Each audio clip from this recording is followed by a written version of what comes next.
Mosquitoes like beer? How much food can a stomach actually hold? And can gonorrhea really make you go blind? What? Today, we're breaking down some of the weirdest, most eyebrow-raising medical questions you probably never thought to ask. Get ready for answers that may surprise you. Let's dive right in. First question, is it true that untreated gonorrhea can make you blind? Good question. Gonorrhea! Patient zero. You're gonna have to do better than that. So gonorrhea is a bacterial infection and typically it's passed on from one person to the next. It is treated with antibiotics. So more commonly we see it affecting the eyes of newborns as they come out of the canal, and then adults can get it as well, basically just getting the fluid exposure to the eye itself. And if it goes without treatment, it can lead to ulcers of your eye and then could actually lead to blindness.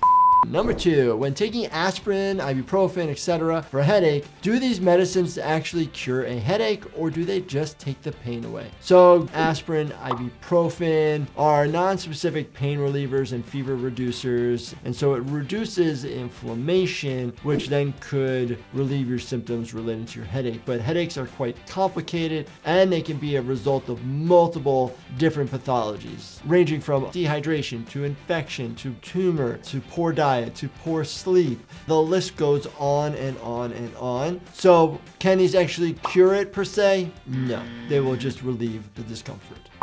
What's worse, being a sociopath or being a psychopath? I can't. I got insanity practice.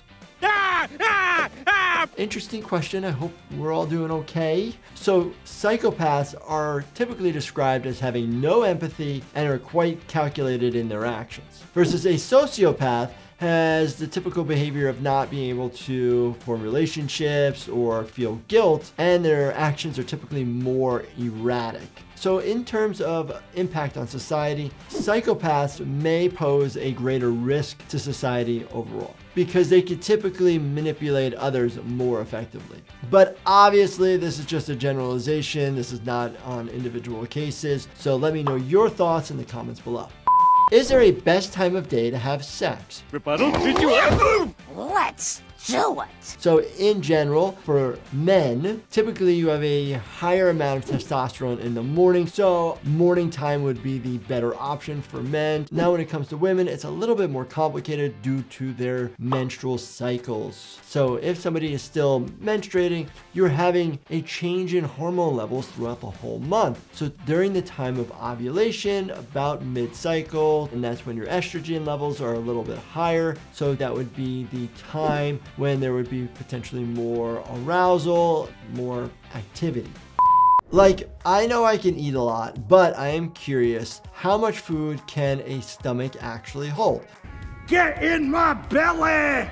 Come on! So a stomach could hold about a liter, about 32 ounces of food fluid in the stomach, but it could stretch. So it could stretch all the way up to about 4 liters or about a gallon. I don't recommend that. It's going to be painful, uncomfortable, and your body's natural way of trying to tell you you've had too much is potential vomiting.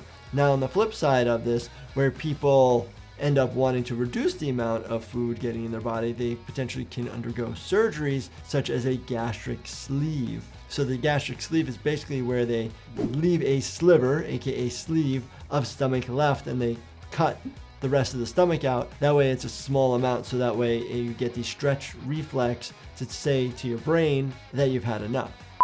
I have a question. There are 2 lines that are big on my genitals, and they disappear, then reappear for no reason. They are like veins, but not. I don't know, sir, but it looks like a giant dick.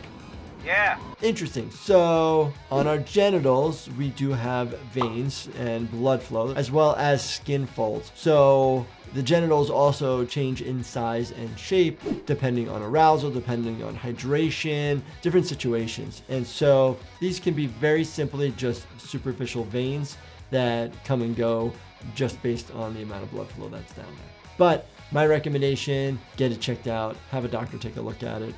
Where does sleepwalking come from? Tibet. Psychopath! See?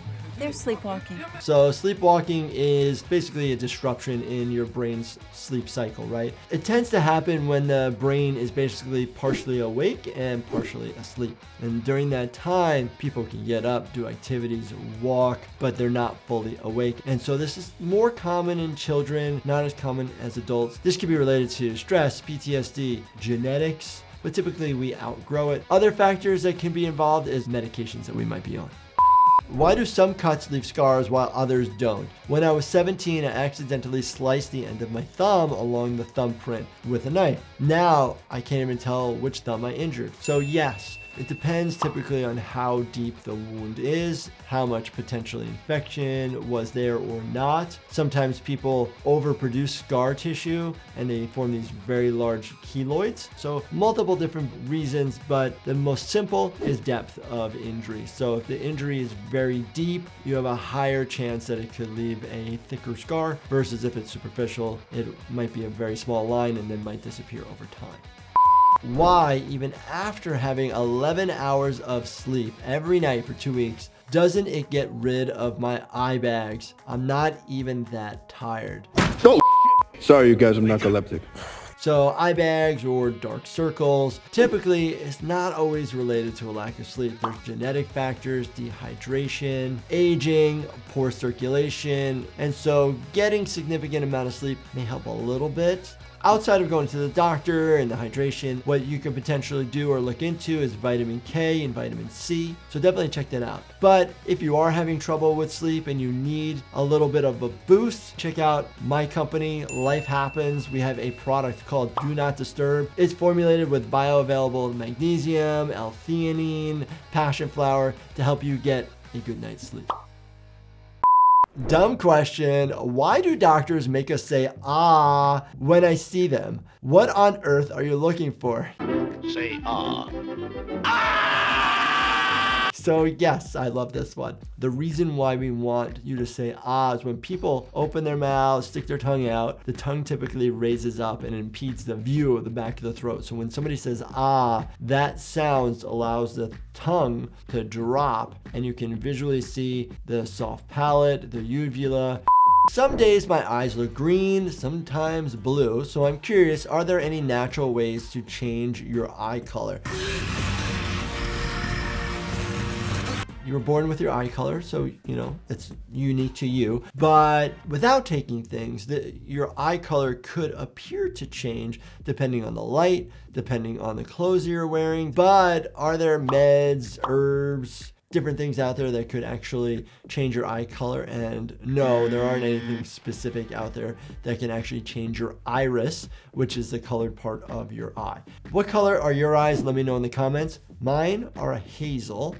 I have a friend that say they woke up during surgery and they could feel the pain and were super cold. So my question is, what do you do if you wake up during surgery? I thought this was an outpatient surgery. It's gonna be a breeze. Stan, things are going very badly. Wow, that is scary. So there's a couple different things that could be going on during surgeries, but this one appears to be anesthesia awareness where maybe the anesthesia doesn't work as well. The anesthesiologist that is right there monitoring you can, quickly give you medications, more sedative or local anesthetic, just depends on the situation to get you to not feel these scenarios. So hopefully this doesn't happen to you. And the other aspect of the question is waking up cold. So a lot of times in an operating room, the rooms might be cold to reduce infection, but then again, medication reactions can also make you cold and you're exposed. You're having a lot of exposure depending on your surgery. And hypothetically speaking, if you had to lose a finger, which finger would be less of an inconvenience to lose? Oh my God! So first off, let's not lose any fingers. But I guess if you had to lose one, your pinky would probably be your least inconvenient finger to lose. Some of the other ones are more important, used in grip, grasp, sensation. But again, we have 5 for a reason. That's how we were made. So that is the optimal use of your hand. What are forever chemicals in like food stuff? Should I be worried?